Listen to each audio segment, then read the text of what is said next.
Yes. Hooray! Yeah. I guess I have to scoot up. A little bit. There you are. I'm very precariously propped up right now. Yes. Don't move anything. So if I start talking with my hands, we're in trouble. Yeah, I'll yeah, knock yeah, yeah, yeah, something, yeah. knock something over.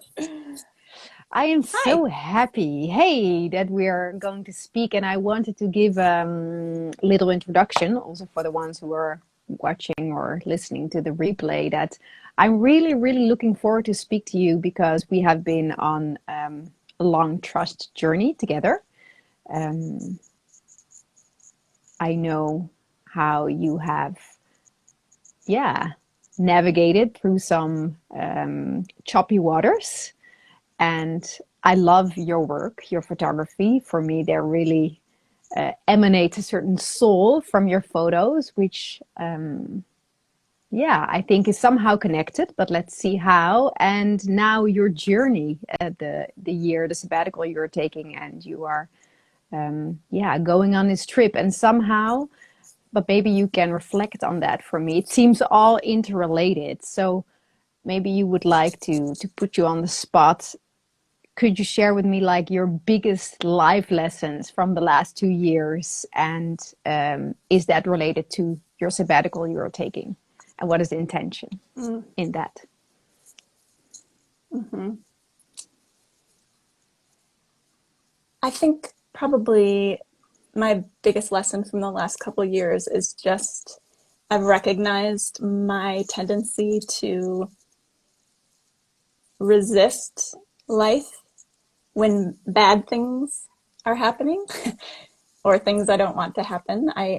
I'm recognizing the resistance in me and the need for calm and peace always, my version of that, which usually involves keeping bad things at bay or stressful times at bay or conflict at bay, all of those things. And so my biggest lesson has been learning how to accept life on its own terms and not keeping myself removed from it, like energetically. So,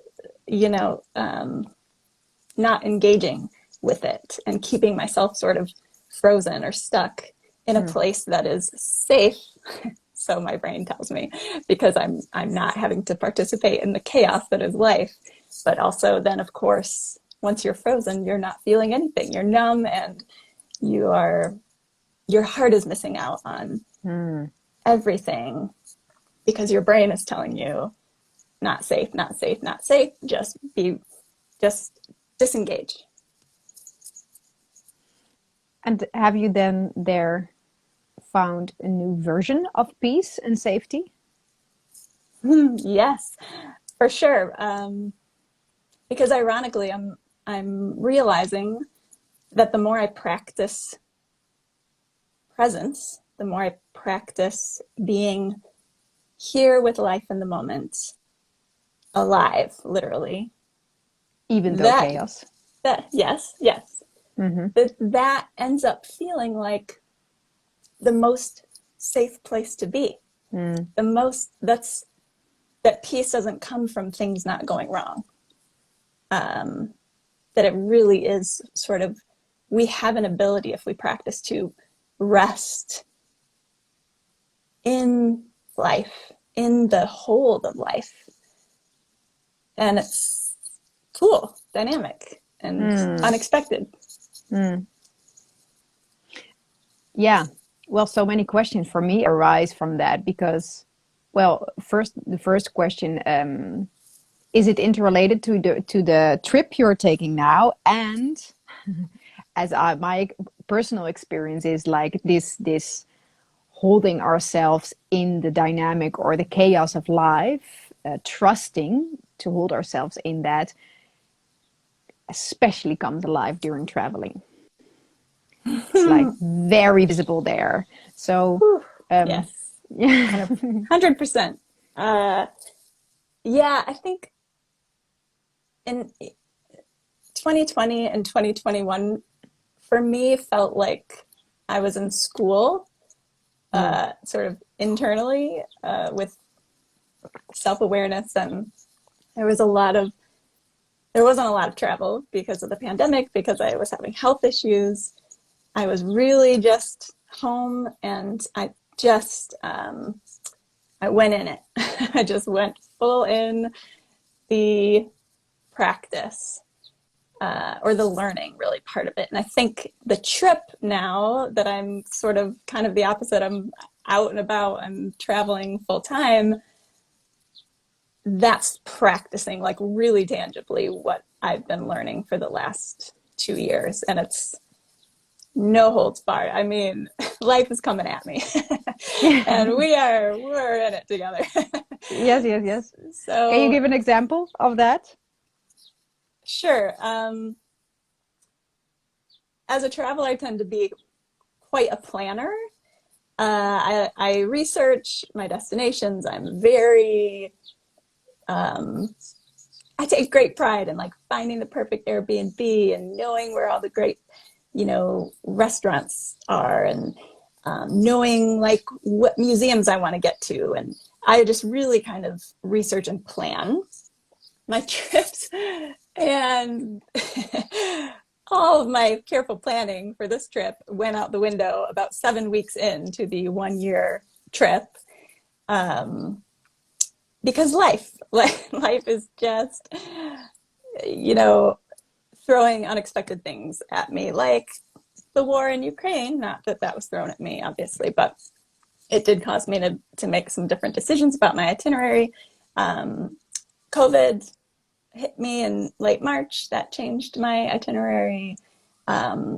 Just dealing with like tourist visa issues, and realizing one day that I had to get out of the EU the next day, and like booking a ticket and flying within 24 hours. I'm to the point now where it's like, I mean, in a couple of weeks, I know I have nowhere to go. I don't know where I'm going after this. And it's like, well, It will be fine. I'll find a place. Yeah, it'll be great. And, of course, ironically, so many times things didn't go the way I thought they would, or the way that I planned them. The thing that actually happened ended up being better. Like, I had originally only scheduled to be in Vienna for like 2 or 3 days. And I ended up in Vienna for 2 or 3 weeks. And it is still my favorite place that I've been on the trip so far. So I think I would have felt really bummed if I had ended up doing what I planned on doing and missed a lot of that city. Yeah. Yes. Yes. And it's so interesting, I think, that these sort of underlying mechanisms of life, become so visible during traveling. Because do you think, okay, so when I hear you say, or tell me these examples or these things, what happened when, I thinking immediately, okay, for example, one of my rules is I make plans always to be prepared that they change. Plans are made only to change. Yes. And I find that a very freeing way to be and to move. And like you say, life is always there to prepare, or life is always there to give you something great and something good. And even if that thing seems not so good, like at the back of that thing, there might be something incredible. Yes. That's a great way to say it, at the back of that thing, because there have just been a lot of really hard things that have come up.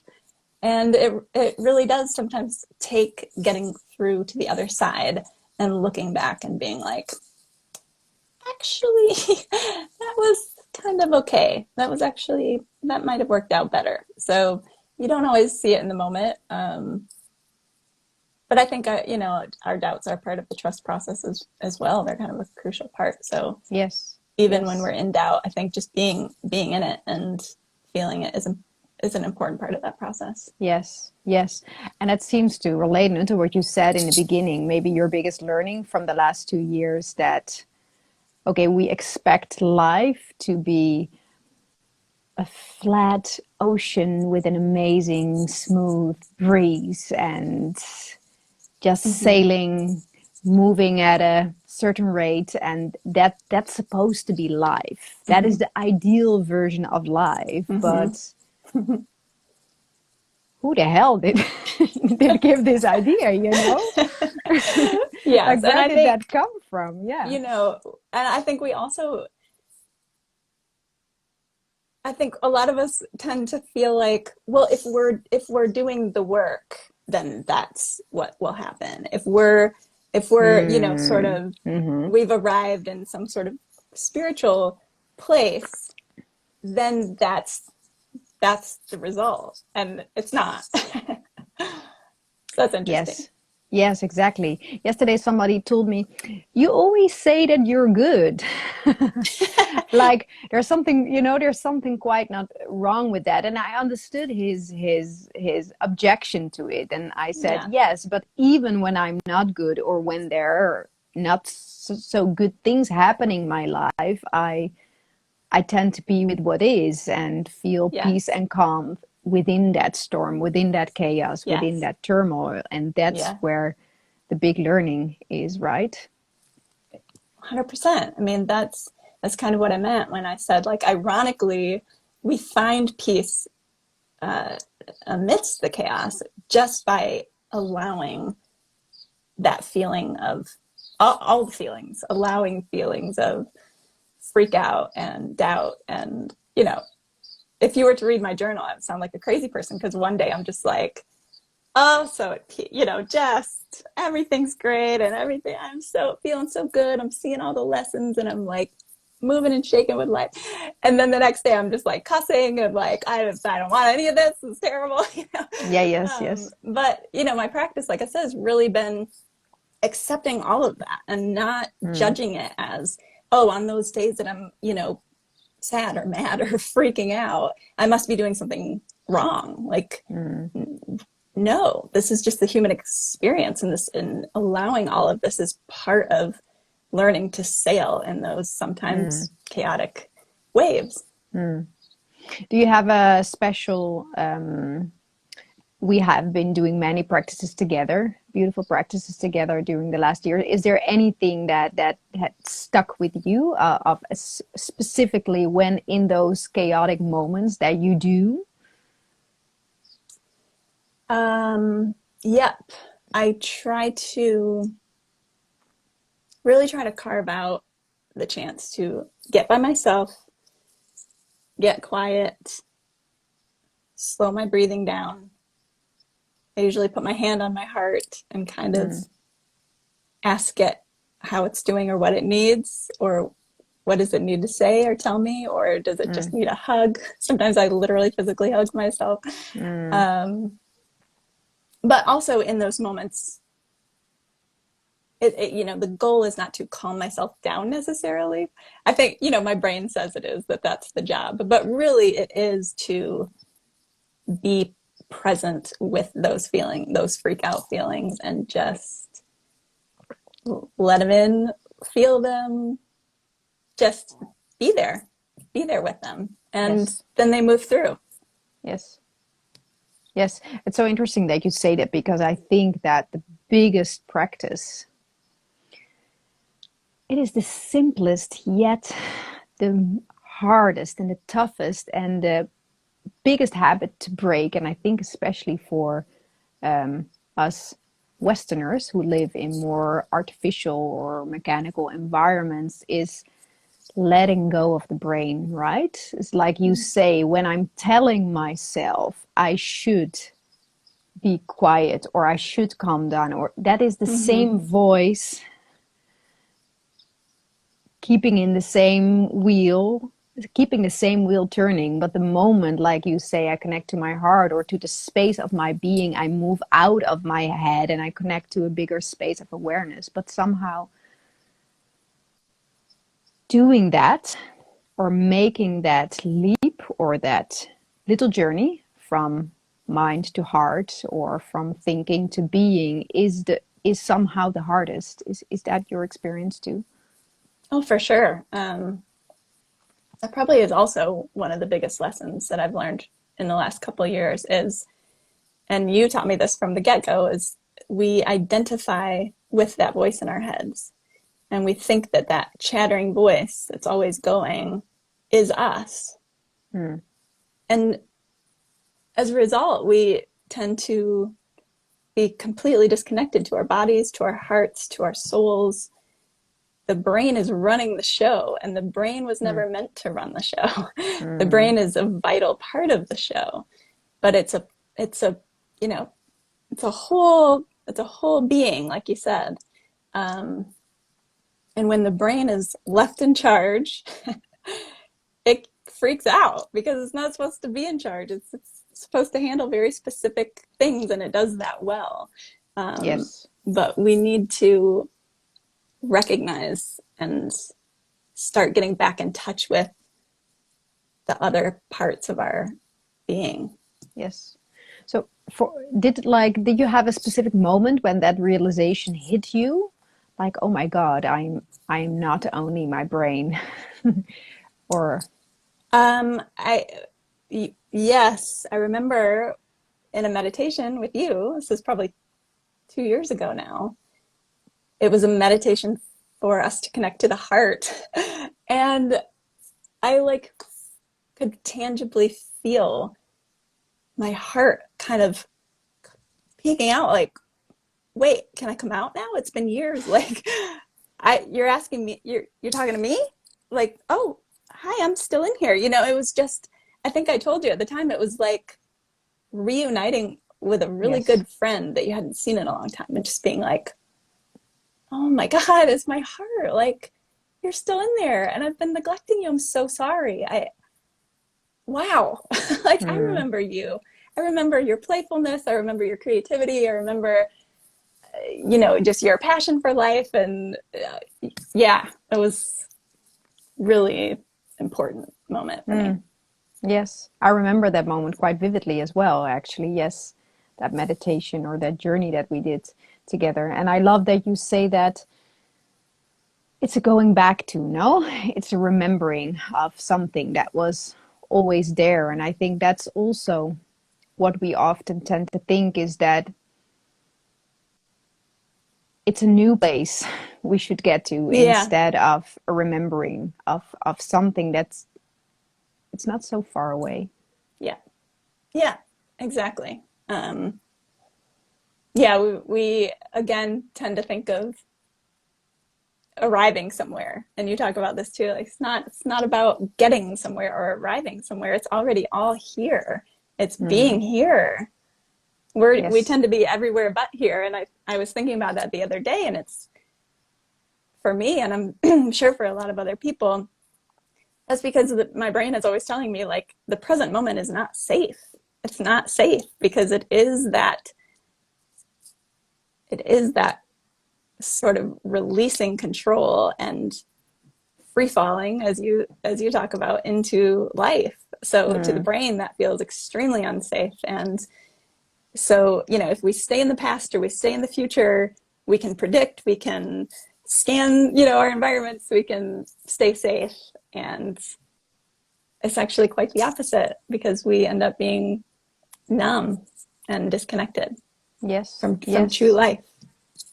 Yes, exactly. And the present moment asks us to be with all that is comfortable and uncomfortable. Yeah.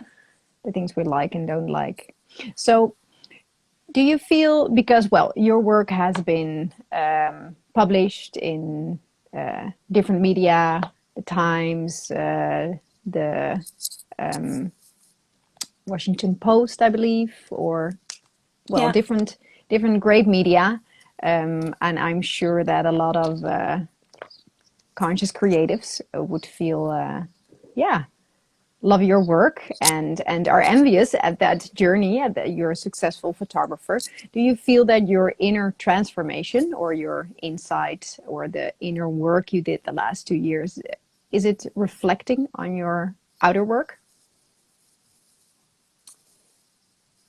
That's a super interesting question. I think, just like you said, it's a remembering and a sort of getting back to what's always been there. It's almost like the work I'm doing internally, I recognize it as always being a part of my photography, my external work, in the sense of when I shoot, I prepare for shoots. You know, if I have a portrait coming up or any kind of shoot, I prepare as much as possible. But then I fully, once I get there, allow whatever needs to unfold to unfold. I'm very present.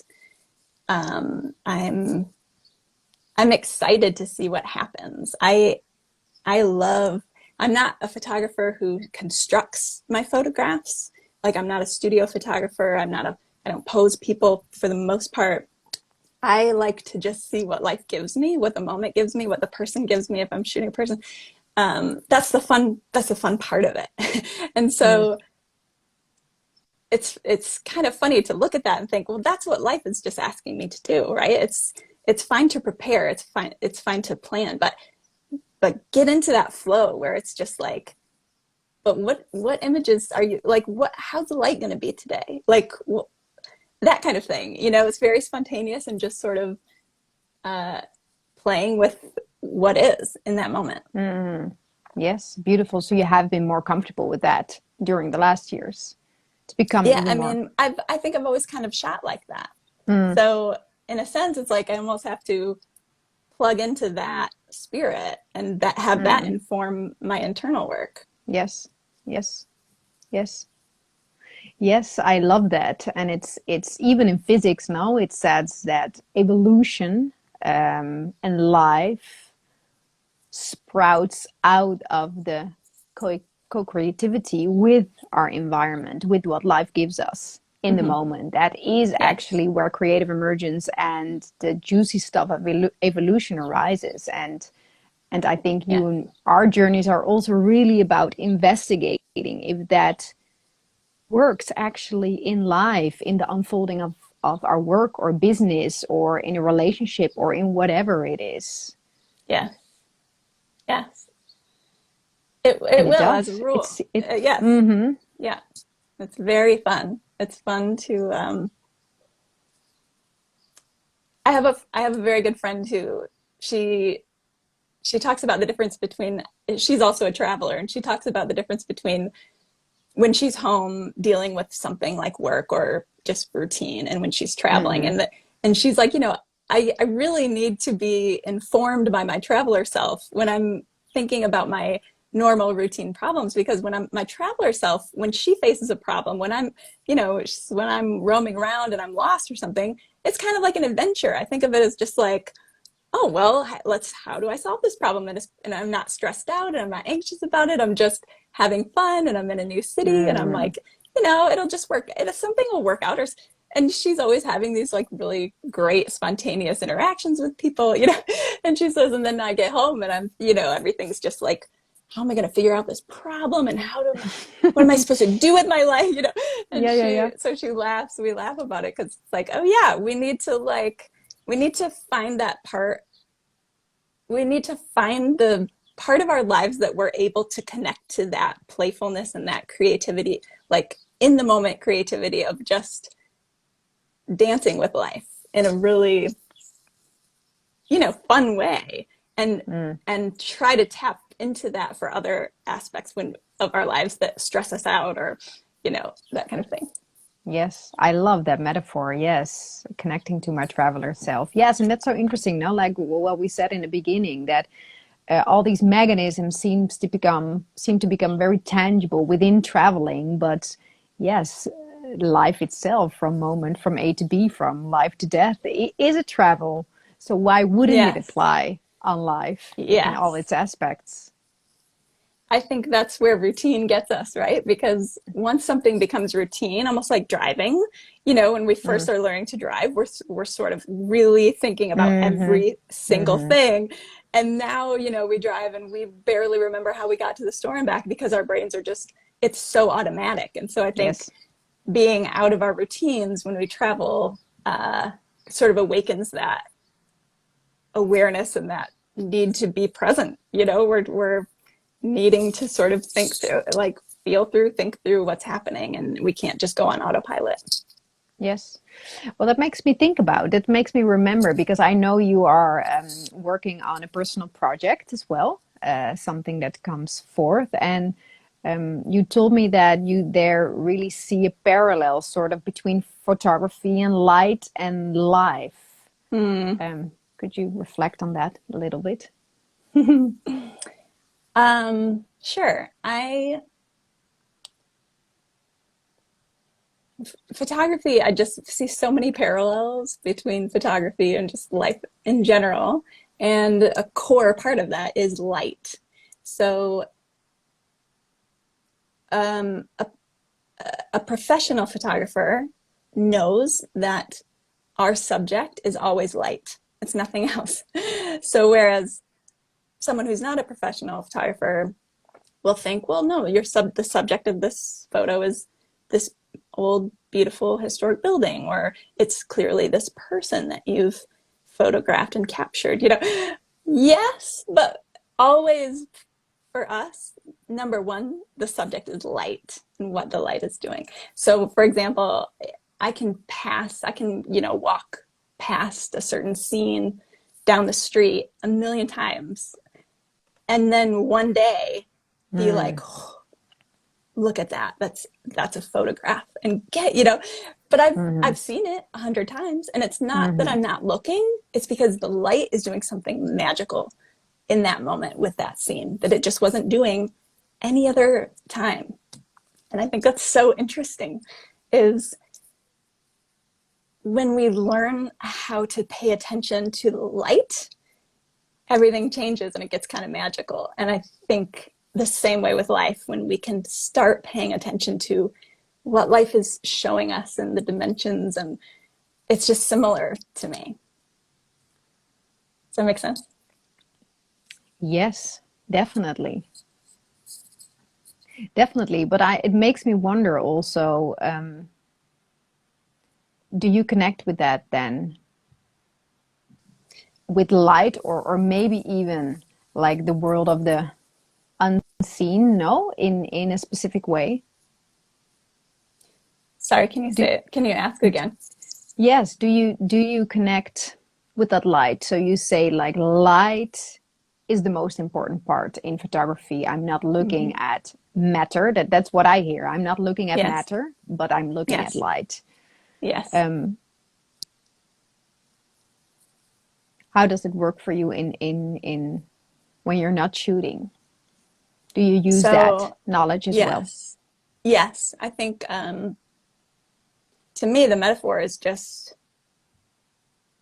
to look past or look beyond, like you say, the sort of material thing that's happening, the circumstances, um, and try to recognize what the light might be, what the light might be doing, what life might be doing through those circumstances or with those circumstances. Mm. Does that make sense? Yes, yes, yes, definitely, definitely. Yeah, and it makes me also wonder. That was the second part about the light. Like, I feel that the journey of the inner development and the inner journey, and which results then in an outer journey, no, or it changes the outer journey of what we do. But that inner journey is also a lot about becoming comfortable with things as light, or things that we cannot necessarily see with our Mm. Mm-hmm. normal senses, and becoming comfortable with that world once again, um, Mm-hmm. which can bring so much, um, yeah, clarity and direction and vision and ideas and whatnot. Yeah, that's interesting. I mean, to me, the word is just, when I think about light, is like magic. It's like kind of tapping into our childhood belief in magic again. And Mm, um, I think I was talking to you a few weeks ago about how I love the fact that light is extremely powerful, right? It literally is what gives us the ability to live on this planet, you know. Um, yes. but Yes. it is sort of intangible. We can only see it as it sort of illuminates other things. You know, it's powerful, but it's like mysterious and it's immaterial and it is kind of magical. And it's one of those things that like we can't really deny it. Like, you know, it's a magical thing. I love it. And how does that relate to darkness in photography or in life in general? You know, to give a very practical example, I think when I was first starting out with photography, and it's specifically starting to focus on lighting, it was all about like the perfect lighting. It was all about like, oh, you know, if I could just, I took some pictures, but they're kind of crappy because the light was bad, you know? And the perfect lighting is like this, like really soft, diffused light where you got a tiny bit of shadow, but not a tiny, you know, there is this sort of photographer's version of perfect lighting. But 9 times out of 10, that's not what's happening. Just like in life, right? Like we have this idea of how our Yes. lives will be perfect. Yes. If Yes. just this and this and this and this are in line. But 9 times out of 10, like that's not the reality of what's happening.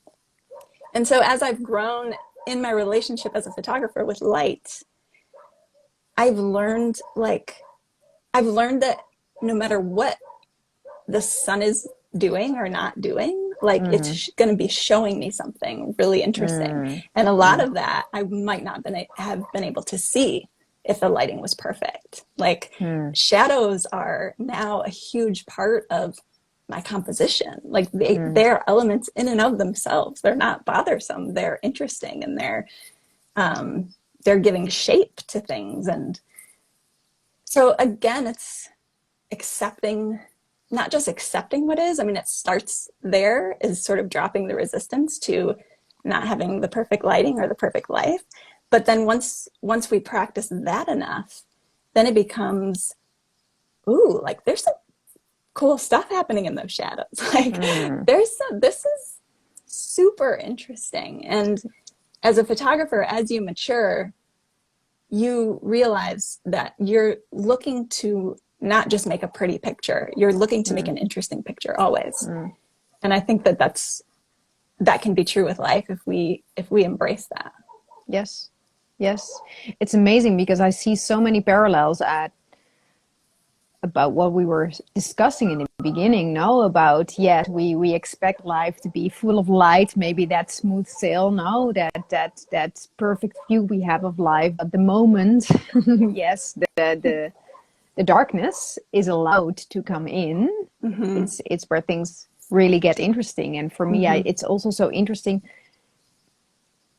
that this parallel is also what people are discovering now in science now, that dark matter, for example, holds a lot more energy and information than even the light does, so that there is this super interesting element in the dark. And I love that. yeah, whereas we have been embracing that spirit part, so that light part, which is amazing and which is beautiful and which is super important. But it looks like, okay, now we are asked to move down, to make that downward movement more into the depths of our souls and into those dark crooks and corners to fully come alive. Yeah. And you know, this is kind of a cheesy pun. I didn't mean it, but it came to my mind. Is just to get the whole picture. In order to get the whole picture, exactly. Yes. You need to get the whole both. picture. Yeah. Yes. Yes.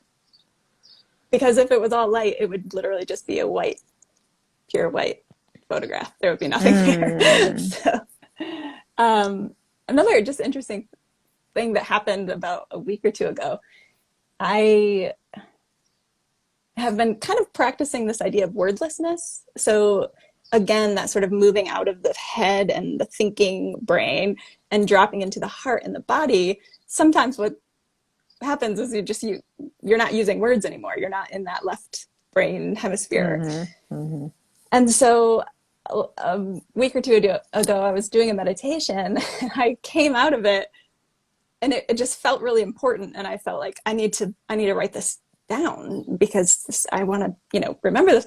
So I opened my journal. I'm just like, I don't know I can't form much like right now.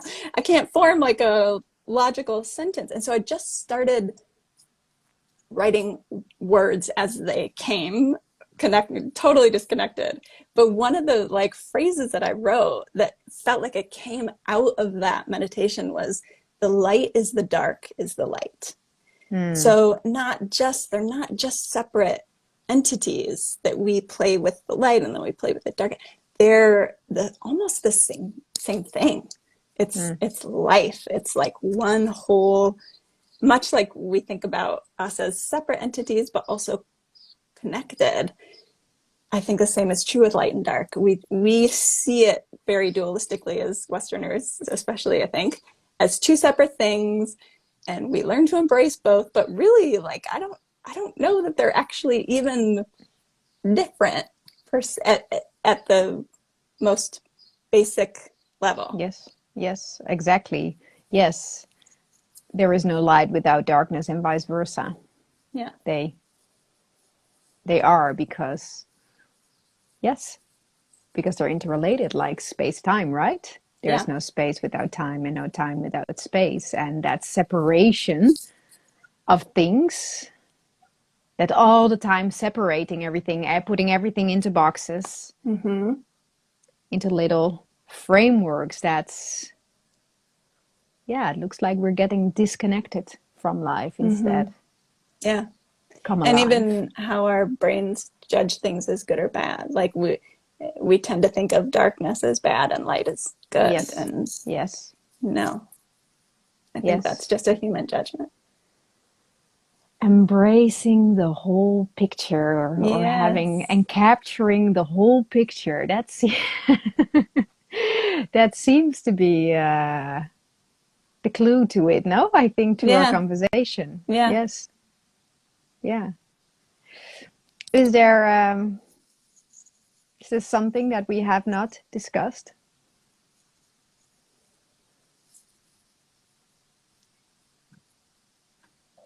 I don't think so. I actually no, not really. I was just going to touch on what this year is for me, for people who don't know me. And yes, please tell me. That was also my beginning question, right? What is the intention of your year? Yes. So from a practical standpoint, really, I'm taking a year to travel through Europe.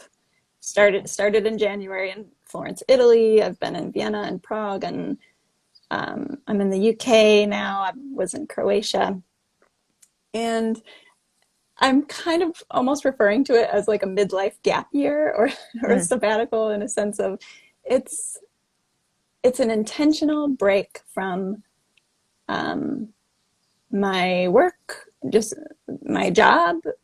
Even though I'm still shooting, I'm not shooting on assignment. It's an intentional break from the routine of my job to reconnect to my playfulness, my creativity, my spontaneity. It's an intentional diving into, like we talked about earlier, practicing everything I've learned for the last 2 years, sort of being like, okay, let's take this new car for a ride, see how she handles it. Yeah. So I think I just feel inspired to bring it up because I want to encourage people to think about the idea of a sabbatical. And of course, it doesn't have to be taking a year off. It doesn't have to be even travel related necessarily, but to think about what they need in terms of maybe some rest and play.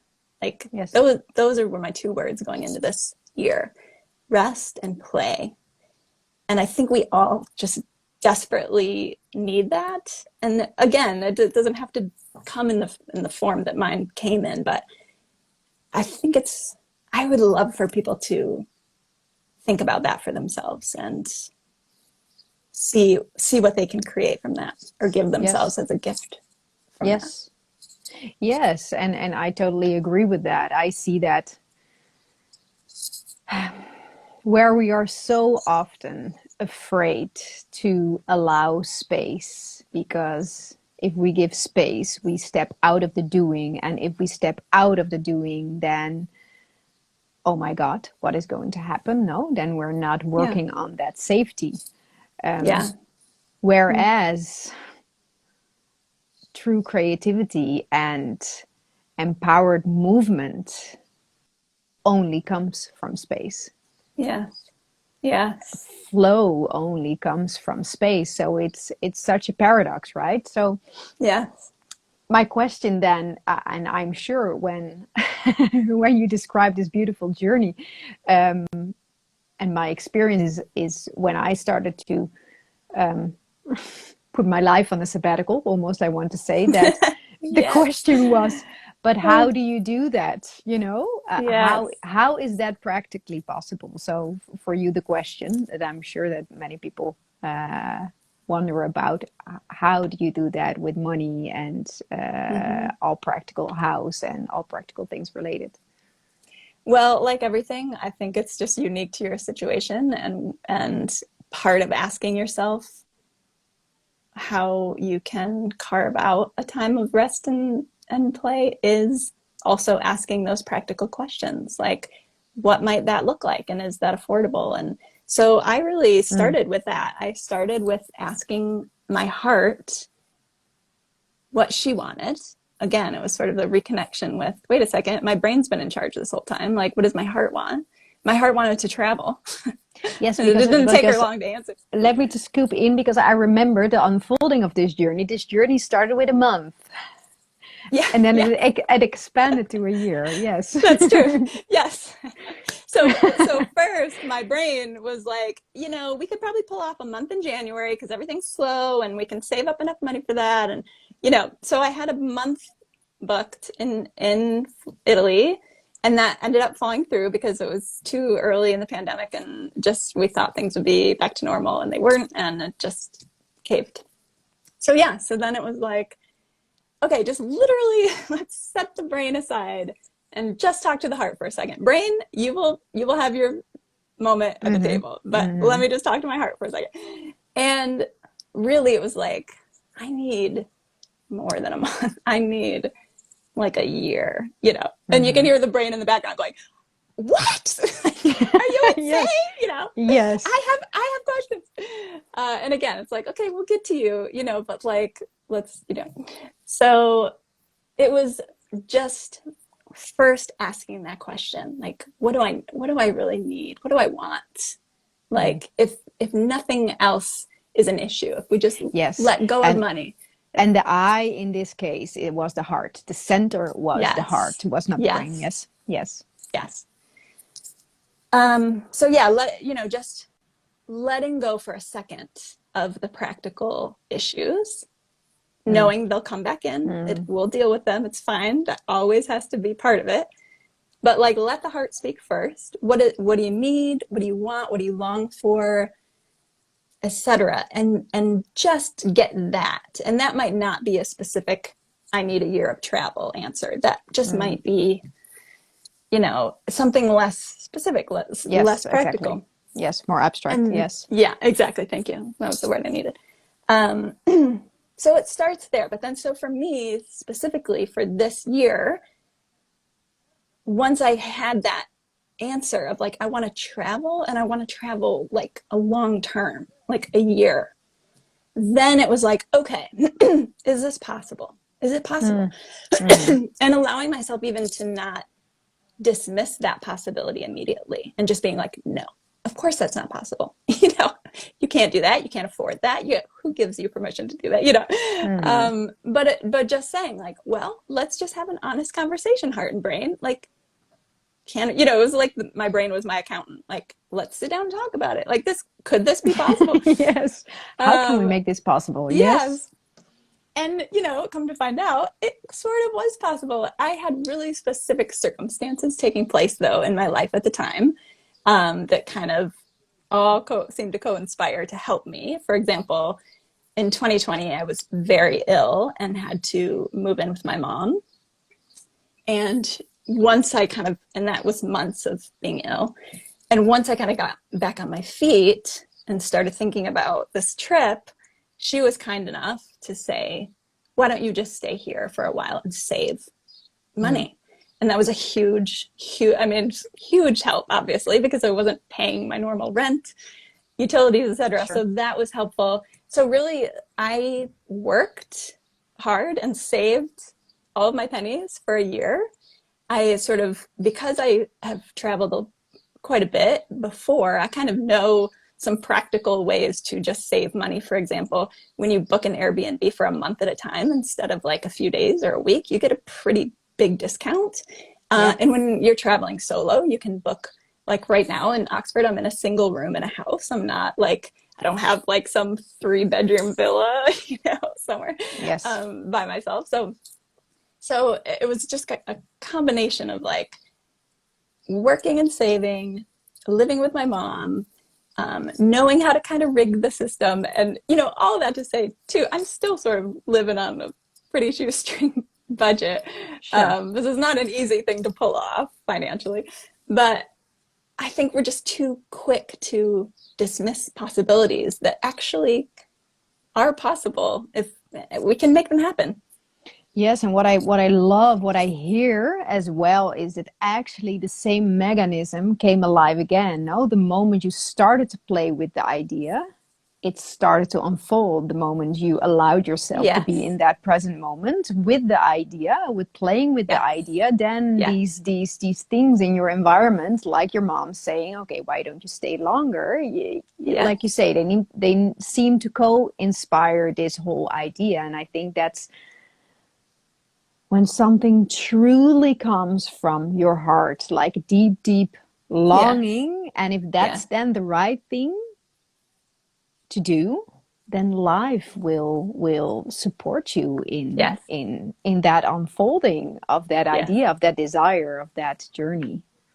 100%. And that's so true. And I think where we run into snags a lot of times, especially in the age of social media, when we're constantly being bombarded with images of other people's lives, Yes, we too easily start thinking, that's what I need. Like, I need to have her life or his life, or I need that circumstance or that exactly. trip or that. Yes, And instead of asking our hearts yes, individually, specifically, what they need and they yes, want, we tend to think, oh, well, her life looks good. I need that. I need to do that. exactly, And it's like, exactly, no, that might not be for you. That might not be for you. Like, that might not make you happy exactly. at all. Yes, So really starting with asking the heart what she wants. Big, yes. big, big. Yes, because I think that's exactly what you say. It's so easy to think that following your heart or moving into the wildness of life means I give up my life and Yes. I leave everything behind and I go travel. That's not the Yes. case. I love the words of one of my favorite writers who recently passed away, Malidoma Somé, and he says that in the indigenous culture of his people, the Dagara and Burkina Faso, the wild is any place outside of the village. Hmm. So if I move from my village, so from my own community into a city or whatever place it is called the wild Mm. because it is moving outside what I know, what Mm. out of my confined Mm. and regular routine space. And for me, Mm. this is such a freeing idea, right? Yes. And especially because that doesn't even have to be an external physical move. Like, internally, if we Yes, move out of what we know, that's a big exactly. shift. It doesn't even have to Exactly. be like a geographical physical move. Exactly. Yes. Yes. Beautiful. So, to close off our conversation, you told me you're letting go the ideas of where you should be. uh, you Yeah. have uh, you have England. Now you're in England, and Yeah. after that, you have everything open. Not everything. I have about a week that's totally up in the air. And Mm. then I have plans to be in Norway for a month. And then I'll go back to Italy for a month, which was not the original plan, but I ended up getting a freelance gig there at a vineyard. So that's unexpected and fun and exciting. And Yes. also one of the ways that life is sort of co-inspiring to keep me going financially, and is really cool. Yes, because when is there an end date, or did the end date extend already?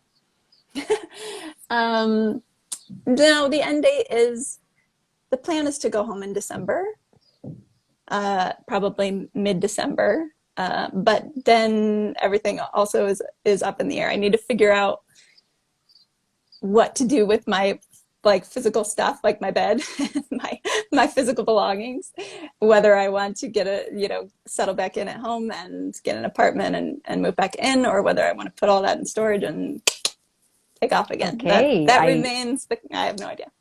I love that open intention. Well, an extended invitation as well. Morocco is here. Thank you. It's very good for the shoestring travelers also. Yeah, good. I might need that pretty soon. It's a ticket out of Europe. So if the 3 months is up, then yes, you're out of it again. So please feel very, very, very welcome here. Thank you. I loved our conversation, and I loved all the parallels between the inner journey and the outer journey and photography and the mechanisms of universe and life. Me too. And embracing it in all its aspects to get the entire picture seemed to be the summary of it, right? Yeah, I think so. Yeah. Yeah. So thanks for that, Leslie. And we'll be in touch. Chatting. And I'm much looking forward for all the beautiful photos. So everybody here can find you through your Instagram, and there will be a link with this episode to find your beautiful work. Thank you. Okay, thank you so much. Appreciate you, Fenja. Yes, speak to you soon. Bye. Ciao, ciao.